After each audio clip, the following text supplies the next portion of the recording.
So I've been hyped to talk about this one for a long time because I know I'm going to make some people mad. This is probably the most notorious war in American history. It's the saddest and most talked about thing today for many reasons.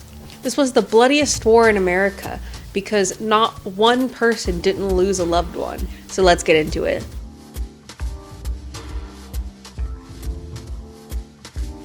So what was the cause of the Civil War? That's easy. Well, my friends, it was the states' rights. The states' rights to own slaves. America wanted to compromise on their stance on slavery. So while we were expanding towards the West, we had all these new territories, and we had to decide whether they were going to be free states or slave states. It became more of a battle of who owned the states. Was it a northern state or was it a southern state? Which doesn't really make sense, but when you think about it, most northern states were slave-free and most southern states were not. So therefore, the North had the grasp. The North had to grasp this state. The South had to grasp that one.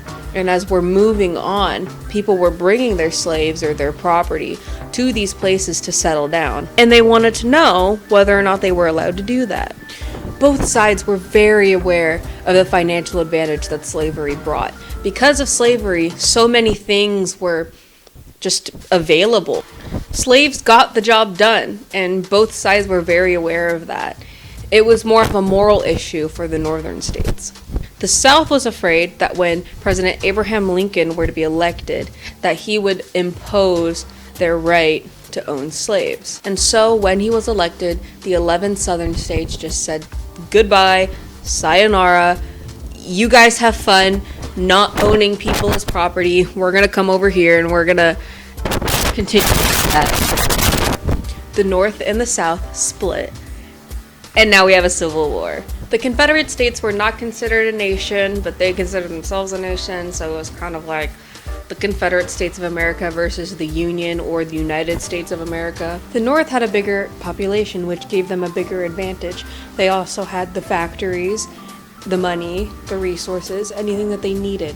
The South's advantages were that most of the war was fought in the South. So they had territorial assistance. The South's biggest worry was that the slaves were going to rebel against them, which eventually kind of became true, because once the Emancipation Proclamation was set forth, the slaves were like, well, we're done, so like, what are we going to do here? Of course, the South didn't let them go that easily, but it was nationally recognized that slaves were free now. Defeating the southern states involved capturing the Mississippi, cutting southern trade, and of course, just slaughtering them all, I guess. The South's checklist was pretty similar: to hold their ground, to stay steady, and to continue gaining support. They would capitalize on the smaller victories to try to boost their morale and to lower the morale of the northern states. That didn't work because the North kicked their butt. After 4 years of fighting, the North won. And if you ask me, this war has yet to be over. I'm just saying.